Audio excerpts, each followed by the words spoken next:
वाहिगुरु जी का खालसा वाहिगुरु जी की फतेह। परम सत्कारयोग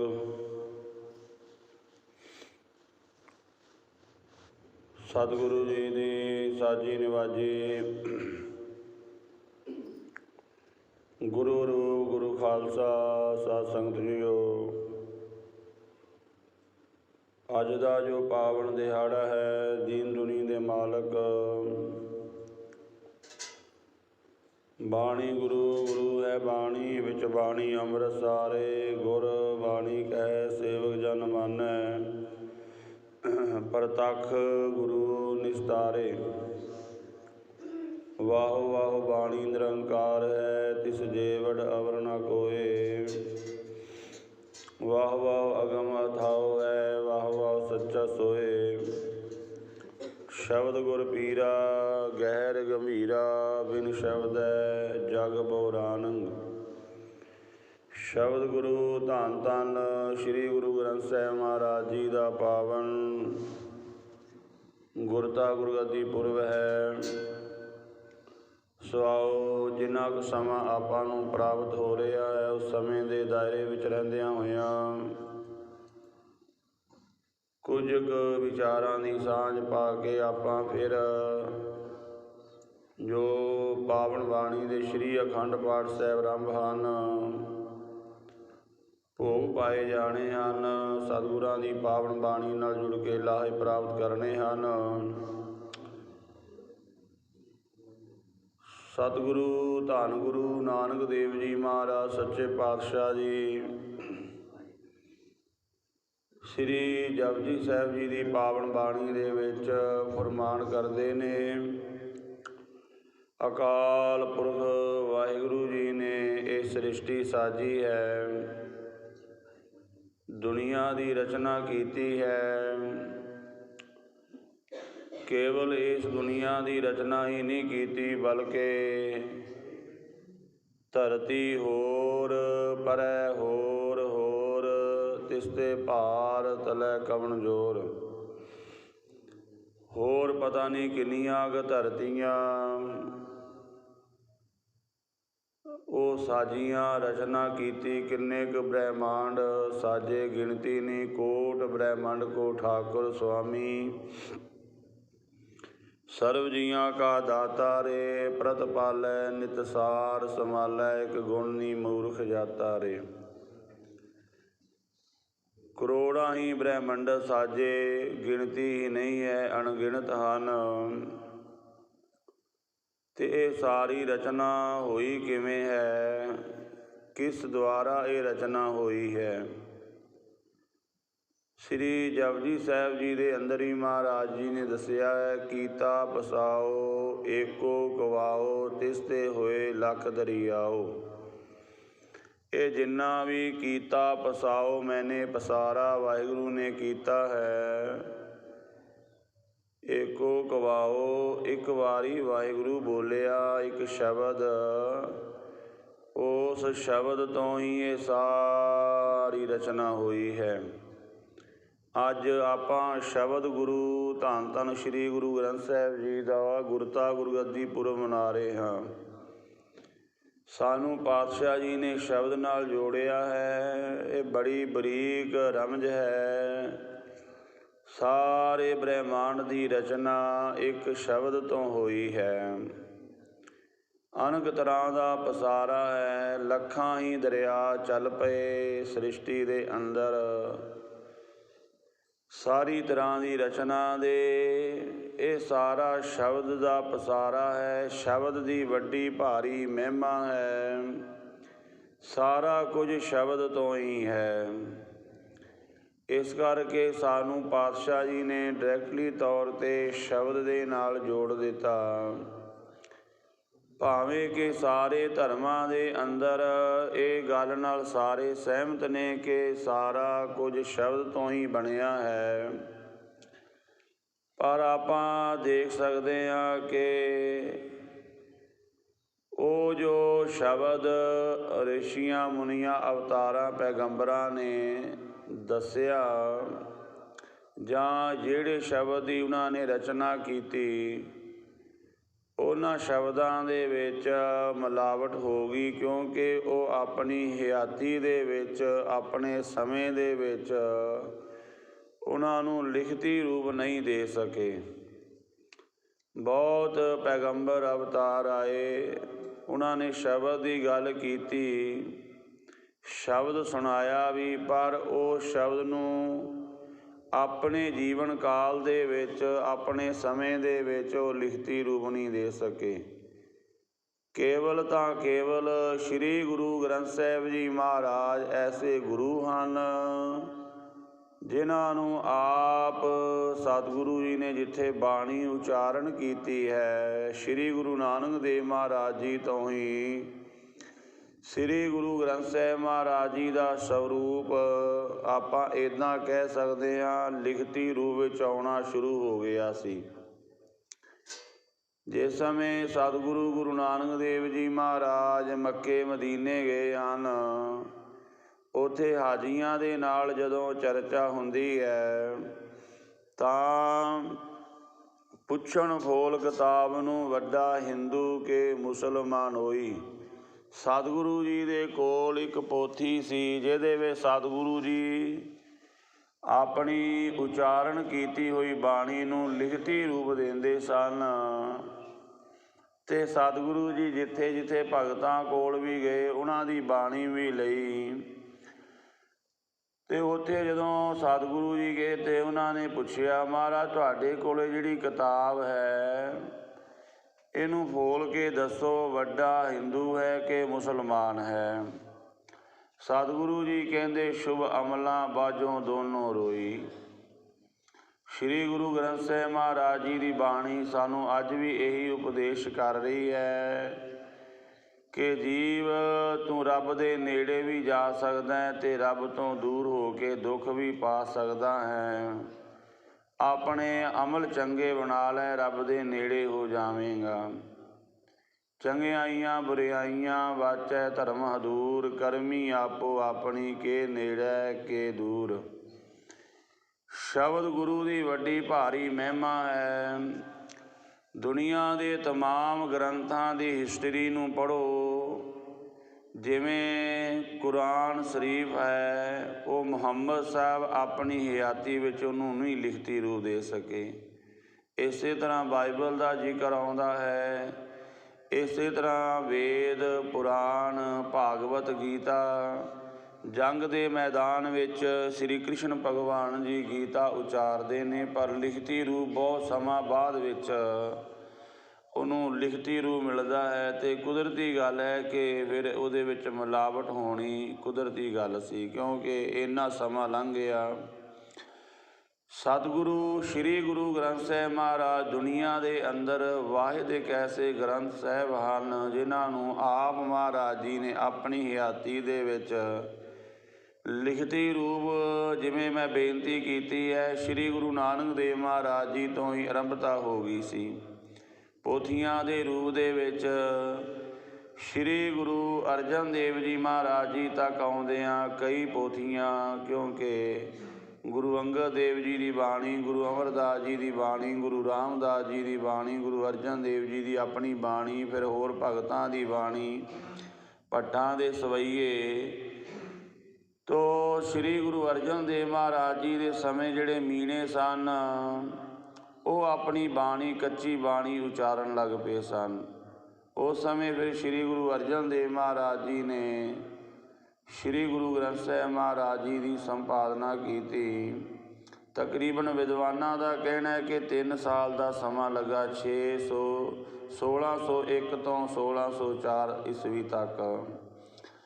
ਤਾਂ ਸਮਾਂ ਲੰਘਦਾ ਗਿਆ। ਜਿਸ ਸਮੇਂ ਧੰਨ ਗੁਰੂ ਗੋਬਿੰਦ ਸਿੰਘ ਮਹਾਰਾਜ ਸੱਚੇ ਪਾਤਸ਼ਾਹ ਜੀ ਉਹਨਾਂ ਦਾ ਸਮਾਂ ਆਇਆ, ਜਗਤ ਜਲਾਂਦੇ ਦਾ ਉਧਾਰ ਕਰਦਿਆਂ ਹੋਇਆਂ ਸਤਿਗੁਰੂ ਜੀ, ਆਪਾਂ ਇਤਿਹਾਸ ਜਾਣਦੇ ਹਾਂ, ਕੌਤਕ ਵਰਤਾਉਂਦੇ ਹਾਂ। ਤਖਤ ਸੱਚਖੰਡ ਸ੍ਰੀ ਹਜ਼ੂਰ ਸਾਹਿਬ ਅਬਚਲ ਨਗਰ ਇੱਥੇ ਪਹੁੰਚਦੇ ਨੇ। ਇੱਥੇ ਹੀ ਮਹਾਰਾਜ ਜੋਤੀ ਜੋ ਸਮਾਏ ਅਤੇ ਸਾਧ ਸੰਗਤ ਸਤਿਗੁਰੂ ਗੁਰੂ ਗੋਬਿੰਦ ਸਿੰਘ ਮਹਾਰਾਜ ਜੋ ਅੱਜ ਆਪਾਂ ਸ਼੍ਰੀ ਗੁਰੂ ਗ੍ਰੰਥ ਸਾਹਿਬ ਮਹਾਰਾਜ ਜੀ ਦੇ ਦਰਸ਼ਨ ਕਰਦੇ ਹਾਂ, ਇਹ ਜਿਹੜਾ ਸਵਰੂਪ ਹੈ ਇਹ ਦਮਦਮਾ ਸਾਹਿਬ ਦੀ ਧਰਤੀ 'ਤੇ ਜਿਸ ਸਮੇਂ ਇੱਥੇ ਸਤਿਗੁਰੂ ਜੀ ਦਮਦਮਾ ਸਾਹਿਬ ਪਹੁੰਚੇ, ਸੰਗਤਾਂ ਨੇ, ਖਾਲਸੇ ਨੇ ਬੇਨਤੀ ਕੀਤੀ, ਮਹਾਰਾਜ ਸਾਰੀ ਗੁਰਬਾਣੀ ਦੀ ਕਥਾ ਸੁਣਾਈ ਜਾਵੇ। ਧੀਰਮਲ ਦੇ ਕੋਲ ਭੇਜਿਆ ਗਿਆ ਸਿੱਖਾਂ ਨੂੰ, ਪਰ ਉਹਨੇ ਜਵਾਬ ਦੇ ਦਿੱਤਾ, ਕਿਉਂਕਿ ਜੋ ਸਵਰੂਪ ਸ੍ਰੀ ਗੁਰੂ ਅਰਜਨ ਦੇਵ ਜੀ ਮਹਾਰਾਜ ਜੀ ਵੱਲੋਂ ਤਿਆਰ ਕੀਤਾ ਗਿਆ ਸੀ ਉਸ ਸਮੇਂ ਧੀਰਮਲ ਦੇ ਕਬਜ਼ੇ ਵਿੱਚ ਸੀ। ਉਸਨੇ ਦੇਣ ਤੋਂ ਇਨਕਾਰ ਕਰ ਦਿੱਤਾ ਕਿ ਜੇਕਰ ਗੁਰੂ ਗੋਬਿੰਦ ਸਿੰਘ ਮਹਾਰਾਜ ਪੂਰੇ ਗੁਰੂ ਨੇ ਤੇ ਆਪ ਬਾਣੀ ਉਚਾਰਨ ਕਰ ਲੈਣ। ਫਿਰ ਸਤਿਗੁਰੂ ਗੁਰੂ ਗੋਬਿੰਦ ਸਿੰਘ ਮਹਾਰਾਜ ਜੀ ਨੇ ਆਪ ਆਪਣੀ ਆਤਮਿਕ ਸ਼ਕਤੀ ਦੇ ਨਾਲ ਸ਼੍ਰੀ ਗੁਰੂ ਗ੍ਰੰਥ ਸਾਹਿਬ ਮਹਾਰਾਜ ਜੀ ਇੱਥੇ ਦਮਦਮਾ ਸਾਹਿਬ ਦੀ ਧਰਤੀ 'ਤੇ ਦੁਬਾਰਾ ਇਹ ਸਵਰੂਪ ਲਿਖਾਇਆ ਗਿਆ। ਭਾਈ ਮਨੀ ਸਿੰਘ ਜੀ ਸ਼ਹੀਦ ਉਹ ਲਿਖਾਰੀ ਬਣੇ। ਬਾਬਾ ਦੀਪ ਸਿੰਘ ਜੀ ਕਲਮਾਂ ਘੜ ਕੇ ਦਿੰਦੇ ਰਹੇ। ਸ਼੍ਰੀ ਗੁਰੂ ਗ੍ਰੰਥ ਸਾਹਿਬ ਮਹਾਰਾਜ ਜੀ ਜੋ ਅੱਜ ਆਪਾਂ ਦਰਸ਼ਨ ਕਰਦੇ ਹਾਂ, ਇਹਦੇ ਉੱਪਰ ਲਿਖਿਆ ਵੀ ਹੈ ਮਹਾਰਾਜ ਜੀ ਦੇ ਸਰੂਪ ਦੇ ਉੱਪਰ, ਆਦਿ ਸ਼੍ਰੀ ਗੁਰੂ ਗ੍ਰੰਥ ਸਾਹਿਬ ਜੀ ਸ੍ਰੀ ਦਮਦਮਾ ਸਾਹਿਬ ਵਾਲੀ ਬੀੜ। ਇਹ ਦਮਦਮਾ ਸਾਹਿਬ ਵਾਲੀ ਬੀੜ ਦੇ ਨਾਮ ਨਾਲ ਪ੍ਰਚਲਿਤ ਹਨ। ਅਤੇ ਸਾਧ ਸੰਗਤ ਸਤਿਗੁਰੂ ਗੁਰੂ ਗੋਬਿੰਦ ਸਿੰਘ ਮਹਾਰਾਜ ਜੀ ਨੇ ਜਿੱਥੇ ਪਹਿਲੇ ਗੁਰੂ ਸਾਹਿਬਾਨ ਦੀ ਬਾਣੀ, ਭਗਤਾਂ ਦੀ, ਭੱਟਾਂ ਦੀ ਬਾਣੀ, ਉੱਥੇ ਨਾਲ ਸ਼੍ਰੀ ਗੁਰੂ ਤੇਗ ਬਹਾਦਰ ਸਾਹਿਬ ਮਹਾਰਾਜ ਜੀ ਦੇ 116 ਸ਼ਬਦ ਜੋ ਵੱਖ-ਵੱਖ ਰਾਗਾਂ ਦੇ ਵਿੱਚ ਉਹ ਵੀ ਮਹਾਰਾਜ ਜੀ ਨੇ ਦਰਜ ਕੀਤੇ। ਔਰ ਸਾਧ ਸੰਗਤ ਫਿਰ ਜਦੋਂ ਮਹਾਰਾਜ ਤਖਤ ਸੱਚਖੰਡ ਸ੍ਰੀ ਹਜ਼ੂਰ ਸਾਹਿਬ ਅਬਚਲ ਨਗਰ ਇਸ ਜਗ੍ਹਾ 'ਤੇ ਪਹੁੰਚਦੇ ਹਨ, ਇੱਥੇ ਮਹਾਰਾਜ ਜੀ ਦੇ ਜਦੋਂ ਜੋਤੀ ਜੋਤ ਸਮਾਉਣ ਦਾ ਸਮਾਂ ਆਇਆ ਤਾਂ ਸਤਿਗੁਰੂ ਜੀ ਨੇ ਸਦੀਵੀ ਕਾਲ ਸਦਾ ਵਾਸਤੇ ਪੰਥ ਨੂੰ ਸ਼੍ਰੀ ਗੁਰੂ ਗ੍ਰੰਥ ਸਾਹਿਬ ਮਹਾਰਾਜ ਜੀ ਦੀ ਤਾਬਿਆ ਹਜ਼ੂਰੀ ਕਰ ਦਿੱਤਾ ਕਿ ਹੁਣ ਅਸੀਂ ਸੱਚਖੰਡ ਨੂੰ ਚੱਲੇ ਹਾਂ। ਅੱਜ ਤੋਂ ਬਾਅਦ ਕਿਸੇ ਨੂੰ ਦੇਹਧਾਰੀ ਗੁਰੂ ਨਹੀਂ ਮੰਨਣਾ। ਸਿੱਖ ਤਾਂ ਪਹਿਲਾਂ ਤੋਂ ਹੀ ਸ਼ਬਦ ਗੁਰੂ ਦਾ ਪੁਜਾਰੀ ਹੈ। ਸ਼੍ਰੀ ਗੁਰੂ ਨਾਨਕ ਦੇਵ ਮਹਾਰਾਜ ਜੀ ਜਿਸ ਸਮੇਂ ਸਿੱਧਾਂ ਨੇ ਪੁੱਛਿਆ ਸੀ ਤੁਹਾਡਾ ਗੁਰੂ ਕੌਣ ਹੈ, ਮਹਾਰਾਜ ਕਹਿੰਦੇ ਸ਼ਬਦ ਗੁਰੂ ਸੁਰਤ ਧੁਨ ਚੇਲਾ। ਸ਼ਬਦ ਹੀ ਗੁਰੂ ਹੈ, ਕਿਉਂਕਿ ਸਾਰਾ ਕੁਝ ਸ਼ਬਦ ਤੋਂ ਹੀ ਬਣਿਆ ਹੈ। ਸਾਰੇ ਖੰਡਾਂ ਬ੍ਰਹਿਮੰਡਾਂ ਦੀ ਰਚਨਾ ਸ਼ਬਦ ਤੋਂ ਹੋਈ ਹੈ ਅਤੇ ਸ਼ਬਦ ਨਾਲ ਜੁੜ ਕੇ ਹੀ ਸਾਡਾ ਜੀਵਨ ਸੰਪੂਰਨ ਹੋ ਸਕਦਾ ਹੈ। ਸ਼ਬਦ ਨਾਲ ਜੁੜ ਕੇ ਹੀ ਸਾਡੀ ਯਾਤਰਾ ਪੂਰੀ ਹੋ ਸਕਦੀ ਹੈ, ਕਿਉਂਕਿ ਅਸੀਂ ਸਾਰੇ ਸ਼ਬਦ ਤੋਂ ਹੀ ਆਏ ਹਾਂ। ਕੀਤਾ ਪਸਾਓ ਏਕੋ ਕਵਾਓ, ਇੱਕੋ ਵਾਹਿ ਵਾਹਿਗੁਰੂ ਬੋਲਿਆ ਕਿ ਮੈਂ ਏਕ ਤੋਂ ਅਨੇਕ ਹੋ ਜਾਵਾਂ, ਤਾਂ ਇਹ ਸਾਰਾ ਸ਼ਬਦ ਦਾ ਪਸਾਰਾ ਹੋਇਆ। ਇੱਕ ਸ਼ਬਦ ਬੋਲਿਆ ਵਾਹਿਗੁਰੂ ਨੇ, ਉਸ ਤੋਂ ਹੀ ਇਹ ਸਾਰਾ ਪਸਾਰਾ ਹੋਇਆ ਹੈ। ਅਤੇ ਸਤਿਗੁਰੂ ਧੰਨ ਗੁਰੂ ਗੋਬਿੰਦ ਸਿੰਘ ਮਹਾਰਾਜ ਜੀ ਜਿਸ ਸਮੇਂ ਖਾਲਸੇ ਨੂੰ ਕਿਹਾ ਕਿ ਅਸੀਂ ਸੱਚਖੰਡ ਨੂੰ ਜਾਣਾ, ਸਾਰੇ ਬੜੇ ਬੇਬਲ ਹੋ ਗਏ, ਵਿਆਕੁਲ ਹੋ ਗਏ। ਮਹਾਰਾਜ ਜੀ ਦੇ ਚਰਨਾਂ ਵਿੱਚ ਬੇਨਤੀ ਕੀਤੀ, ਪਾਤਸ਼ਾਹ ਅਸੀਂ ਕਿਹਦੇ ਨਾਲ ਗੱਲਾਂ ਕਰਾਂਗੇ, ਕਿਹਦੇ ਕੋਲ ਆਪਣਾ ਦੁੱਖ ਸੁੱਖ ਰੱਖਿਆ ਕਰਾਂਗੇ, ਕਿਹਦੇ ਕੋਲ ਆਪਣੀ ਅਰਦਾਸ ਕਰਿਆ ਕਰਾਂਗੇ। ਤਾਂ ਪਾਤਸ਼ਾਹ ਨੇ ਜੋ ਬਚਨ ਆਖੇ, ਆਗਿਆ ਭਈ ਅਕਾਲ ਕੀ ਤਵੀ ਚਲਾਇਓ ਪੰਥ, ਸਭ ਸਿੱਖਣ ਕੋ ਹੁਕਮ ਹੈ ਗੁਰੂ ਮਾਨਿਓ ਗ੍ਰੰਥ। ਗੁਰੂ ਗ੍ਰੰਥ ਜੀ ਮਾਨਿਓ ਪ੍ਰਗਟ ਗੁਰਾਂ ਕੀ ਦੇਹ, ਜੋ ਪ੍ਰਭ ਕੋ ਮਿਲਿਓ ਚਾਹੈ ਖੋਜ ਸ਼ਬਦ ਮੈਂ ਲੇਹ। ਮਹਾਰਾਜ ਕਹਿੰਦੇ ਇਹ ਅਕਾਲ ਪੁਰਖ ਵਾਹਿਗੁਰੂ ਦੀ ਆਗਿਆ ਹੈ। ਆਗਿਆ ਭਈ ਅਕਾਲ ਕੀ ਤਵੀ ਚਲਾਇਓ ਪੰਥ, ਤਾਂ ਹੀ ਇਹ ਪੰਥ ਚੱਲਿਆ ਹੈ। ਸਭ ਸਿੱਖਣ ਕੋ ਹੁਕਮ ਹੈ ਗੁਰੂ ਮਾਨਿਓ ਗ੍ਰੰਥ। ਸਾਰੇ ਹੀ ਸਿੱਖਾਂ ਨੂੰ ਇਹ ਹੁਕਮ ਹੈ ਕਿ ਤੁਹਾਡਾ ਗੁਰੂ ਸ਼੍ਰੀ ਗੁਰੂ ਗ੍ਰੰਥ ਸਾਹਿਬ ਜੀ ਮਹਾਰਾਜ ਹਨ। ਇਸ ਕਰਕੇ ਸਦਾ ਸ਼੍ਰੀ ਗੁਰੂ ਗ੍ਰੰਥ ਸਾਹਿਬ ਮਹਾਰਾਜ ਜੀ ਦੀ ਆਗਿਆ ਦੇ ਵਿੱਚ ਰਹਿਣਾ ਹੈ, ਹੁਕਮ ਦੇ ਵਿੱਚ ਰਹਿਣਾ ਹੈ।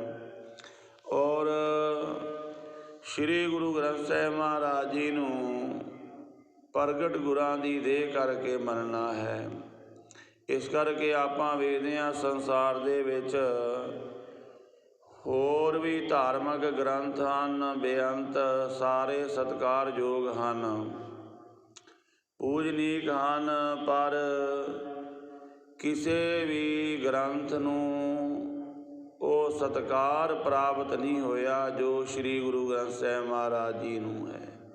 ਸਤਿਗੁਰੂ ਜੀ ਦਾ ਆਪਣਾ ਸਿੰਘਾਸਣ ਲੱਗਦਾ ਹੈ, ਤਖਤ ਸਜਦਾ ਹੈ, ਉੱਪਰ ਚੰਦੋਆ ਸਾਹਿਬ ਲੱਗਦਾ ਹੈ, ਚੌਰ ਸਾਹਿਬ ਦੀ ਸੇਵਾ ਹੁੰਦੀ ਹੈ।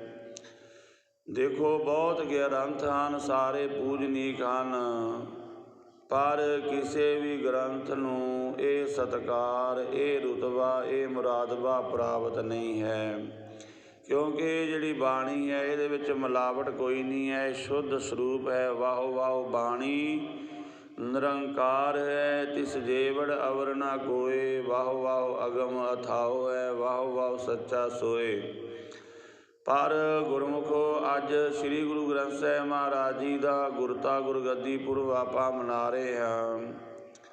ਸਾਡੇ ਵਾਸਤੇ ਇੱਕ ਇਹ ਦੁਖਾਂਤ ਦੀ ਗੱਲ ਕਹੀਏ ਕਿ ਅਸੀਂ ਗੁਰੂ ਗ੍ਰੰਥ ਸਾਹਿਬ ਮਹਾਰਾਜ ਜੀ ਨੂੰ ਮੰਨ ਨਹੀਂ ਰਹੇ।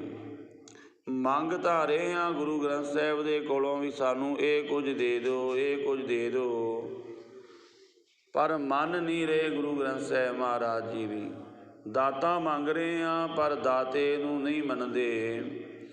ਮਹਾਰਾਜ ਸੱਚੇ ਪਾਤਸ਼ਾਹ ਕਹਿੰਦੇ ਭਾਈ ਜਦੋਂ ਤੱਕ ਦਾਤੇ ਨੂੰ ਨਹੀਂ ਮੰਨਦੇ ਤੁਹਾਡਾ ਜੀਵਨ ਆਨੰਦਮਈ ਨਹੀਂ ਹੋ ਸਕਦਾ। ਦਾਤੇ ਨਾਲ ਜੁੜੋ, ਦਾਤਾਂ ਨਾਲ ਨਹੀਂ ਜੁੜਨਾ। ਦਾਤਾਂ ਤੇ ਆਪਣੇ ਆਪ ਆ ਜਾਂਦੀਆਂ ਹਨ, ਪਰ ਸਾਡਾ ਸੁਭਾਅ ਹੈ, ਬਾਣੀ ਵਿੱਚ ਬਚਨ ਆਖਿਆ ਮਹਾਰਾਜ ਜੀ ਨੇ, ਕੀਤੇ ਕੋ ਮੇਰੇ ਸਮਾਨੈ ਕਰਨਹਾਰ ਤ੍ਰਿਣ ਜਾਣੈ, ਤੂੰ ਦਾਤਾ ਮੰਗਣ ਕੋ ਸਗਲੀ ਦਾਨ ਦੇ ਪ੍ਰਭ ਭਾਨੈ।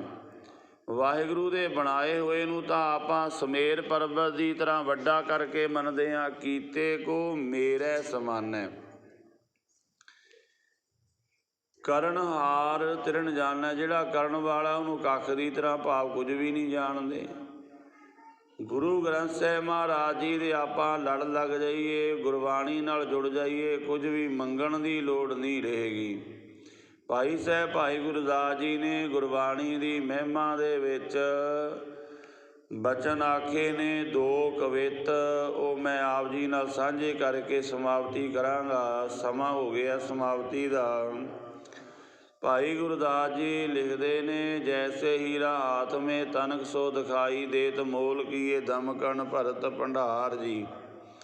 ਜੈਸੇ ਬਰ ਬਾਂਧੇ ਹੁੰਡੀ ਲਾਗੈ ਨਾ ਭਾਰ, ਕਛੂ ਆਗੈ ਜਾਂ ਕੈ ਪਾਈਅਤ ਲਛਮੀ ਅਪਾਰ ਜੀ। ਜੈਸੇ ਬਟ ਬੀਜ ਅਤ ਸੁਖਮ ਸਰੂਪ ਹੋਏ, ਬੋਏ ਸੇ ਵਿਵਧ ਕਰੈ ਬਿਰਖਾ ਵਿਸਤਾਰ ਜੀ।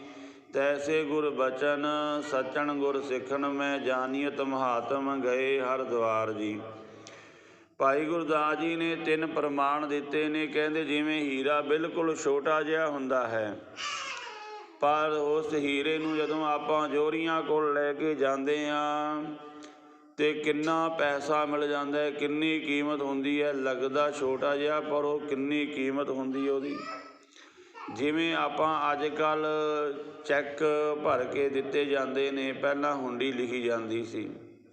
ਹੁੰਡੀ 'ਤੇ ਲਿਖਿਆ ਹੁੰਦਾ ਸੀ ਵੀ ਇੰਨਾ ਪੈਸਾ ਇਸ ਬੰਦੇ ਨੂੰ ਦੇ ਦਿੱਤਾ ਜਾਵੇ।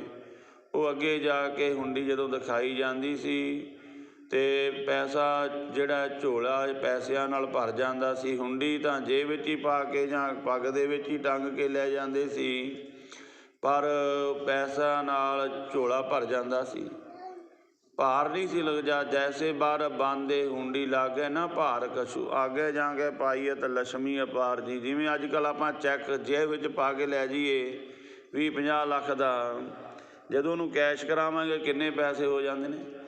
ਉਹ ਪੈਸੇ ਉਸ ਜੇਬ ਵਿੱਚ ਨਹੀਂ ਆ ਸਕਦੇ ਜਿਸ ਜੇਬ ਦੇ ਵਿੱਚ ਚੈੱਕ ਪਾ ਕੇ ਲੈ ਗਏ ਸੀ। ਚੈੱਕ ਦਾ ਆਕਾਰ ਛੋਟਾ, ਪੈਸਾ ਕਿੰਨਾ ਮਿਲ ਗਿਆ। ਭਾਈ ਗੁਰਦਾਸ ਜੀ ਇਹ ਤੀਸਰਾ ਪ੍ਰਮਾਣ ਦਿੰਦੇ ਨੇ, ਜੈਸੇ ਬਟ ਬੀਜ ਅਤ ਸੁਖਮ ਸਰੂਪ ਹੋਤ, ਬੋਏ ਸੇ ਵਿਵਧ ਕਰੈ ਬਿਰਖਾ ਵਿਸਤਾਰ ਜੀ। ਜਿਵੇਂ ਬਰੋਟੇ ਦਾ ਬੀਜ ਬਿਲਕੁਲ ਛੋਟਾ ਜਿਹਾ ਹੁੰਦਾ ਹੈ, ਕਿੱਡਾ ਵੱਡਾ ਉਹਦੇ ਵਿੱਚੋਂ ਬਰੋਟਾ ਪੈਦਾ ਹੁੰਦਾ ਹੈ। ਇਸੇ ਤਰ੍ਹਾਂ ਤੈਸੇ ਗੁਰ ਬਚਨ ਸਚਣ ਗੁਰ ਸਿੱਖਣ, ਮੈਂ ਜਾਨੀਅਤ ਮਹਾਤਮ ਗਏ ਹਰ ਦੁਆਰ ਜੀ। ਗੁਰੂ ਦਾ ਸ਼ਬਦ ਇੱਕ ਇੱਕ ਸ਼ਬਦ ਅਮੋਲਕ ਹੈ, ਕੀਮਤ ਦੱਸੀ ਨਹੀਂ ਜਾ ਸਕਦੀ। ਗੁਰਬਾਣੀ ਇੰਨੀ ਵੱਡੀ ਮਹਾਤਮ ਗੁਰਬਾਣੀ ਦਾ ਇੱਕ ਇੱਕ ਸ਼ਬਦ ਕੀਮਤ ਬਿਆਨ ਨਹੀਂ ਕੀਤੀ ਜਾ ਸਕਦੀ। ਦੂਸਰਾ ਕਵਿਤ ਭਾਈ ਗੁਰਦਾਸ ਜੀ ਕਹਿੰਦੇ, ਜੈਸੇ ਤੋ ਸਕਲ ਨਿਧ ਪੂਰਨ ਸਮੁੰਦਰ ਵਿਖੇ ਹੰਸ ਮਰ ਜੀਵਾ ਨਿਚੈ ਪ੍ਰਸਾਦ ਪਾਵਈ। ਜੈਸੇ ਪਰਬਤ ਵਿਖੇ ਹੀਰਾ ਮਾਨਕ ਪਾਰਸ ਸਿਧ ਖਨ ਵਾਰਾ ਖਨ ਜਗ ਵਿਖੇ ਪ੍ਰਗਟਾਵਈ। ਜੈਸੇ ਬਨ ਵਿਖੇ ਮਲਿਆਗਰ ਸੋਧਾ ਕਪੂਰ ਸੋਧ ਕੈ ਸੁਭਾਸੀ ਸੁਭਾਸ ਵੈਸਾਵਈ। ਤੈਸੇ ਗੁਰਬਾਣੀ ਵਿਖੇ ਸਗਲ ਪਦਾਰਥ ਹੈ, ਜੋਈ ਜੋਈ ਖੋਜੈ ਸੋਈ ਸੋਈ ਨਿਪਜਾਵੀ। ਜਿਵੇਂ ਸਮੁੰਦਰ ਵਿੱਚ ਕੀਮਤੀ ਰਤਨ ਛੁਪੇ ਹੋਏ ਹਨ, ਪਰ ਉਹਨਾਂ ਨੂੰ ਕੋਈ ਮਰਜੀਵੜਾ ਹੀ ਸਮੁੰਦਰ ਵਿੱਚੋਂ ਕੱਢ ਕੇ ਲਿਆਉਂਦਾ। ਬੜੀ ਦੁਨੀਆ ਸਮੁੰਦਰ ਦੇ ਕਿਨਾਰੇ ਜਾਂਦੀ ਹੈ, ਬੜੀ ਦੁਨੀਆ ਜਹਾਜ਼ਾਂ ਰਾਹੀਂ ਵੀ ਸਮੁੰਦਰ ਵਿੱਚੋਂ ਲੰਘਦੀ ਹੈ, ਪਰ ਉਹਨਾਂ ਨੂੰ ਕੀਮਤੀ ਰਤਨ ਨਹੀਂ ਮਿਲਦੇ। ਰਤਨ ਕੀਮਤੀ ਹੀਰੇ ਉਹਨਾਂ ਨੂੰ ਮਿਲਦੇ ਨੇ ਜਿਹੜੇ ਸਮੁੰਦਰ ਦੀ ਗਹਿਰਾਈ ਵਿੱਚ ਜਾਂਦੇ ਨੇ।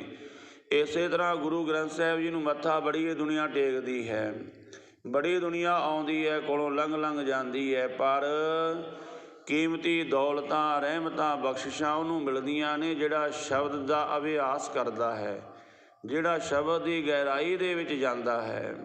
ਦੂਸਰਾ ਪ੍ਰਮਾਣ, ਜਿਵੇਂ ਪਹਾੜਾਂ ਵਿੱਚ ਕੀਮਤੀ ਰਤਨ ਛੁਪੇ ਹੋਏ ਨੇ, ਪਹਾੜਾਂ ਦੀ ਸੈਰ ਵੀ ਬੜੀ ਦੁਨੀਆ ਕਰਨ ਜਾਂਦੀ ਹੈ, ਪਰ ਸਾਰਿਆਂ ਨੂੰ ਉੱਥੋਂ ਰਤਨ ਨਹੀਂ ਲੱਭਦੇ। ਰਤਨ ਉਹਨਾਂ ਨੂੰ ਮਿਲਦੇ ਜਿਨ੍ਹਾਂ ਨੇ ਉਹ ਕਲਾ ਸਿੱਖੀ ਹੁੰਦੀ, ਜਿਨ੍ਹਾਂ ਨੂੰ ਪਤਾ ਹੁੰਦਾ ਹੈ। ਹੁੰਦੇ ਤਾਂ ਉਹ ਵੀ ਪੱਥਰ ਹੀ ਹਨ, ਪਰ ਉਹ ਉਸਤਾਦਾਂ ਕੋਲ ਬੈਠ ਕੇ ਉਹਨਾਂ ਨੇ ਸਿੱਖਿਆ ਹੁੰਦਾ ਕਿਹੜਾ ਕਿਸ ਤਰ੍ਹਾਂ ਦਾ ਹੀਰਾ ਹੈ, ਕਿਸ ਤਰ੍ਹਾਂ ਦਾ ਮੂੰਗਾ ਰਤਨ ਹੈ, ਤਾਂ ਉਹ ਪਹਾੜਾਂ ਵਿੱਚੋਂ ਖੋਜ ਕੇ ਲਿਆਉਂਦੇ ਨੇ। ਤੀਸਰਾ ਪ੍ਰਮਾਣ, ਜਿਵੇਂ ਜੰਗਲਾਂ ਵਿੱਚ ਕੀਮਤੀ ਚੰਦਨ ਕਪੂਰ ਸੋਧਾ ਇਤਿਆਦਿਕ, ਉਹ ਵੀ ਜਿਨ੍ਹਾਂ ਨੂੰ ਜਾਣਕਾਰੀ ਹੈ ਉਹ ਜੰਗਲਾਂ ਵਿੱਚੋਂ ਲੱਭ ਕੇ ਲਿਆਉਂਦੇ ਨੇ ਅਤੇ ਮਾਲੋ ਮਾਲ ਹੋ ਜਾਂਦੇ ਨੇ। ਤੈਸੇ ਗੁਰਬਾਣੀ ਵਿਖੇ ਸਗਲ ਪਦਾਰਥ ਹੈ, ਜੋਈ ਜੋਈ ਖੋਜੈ ਸੋਈ ਸੋਈ ਨਿਪਜਾਵੀ।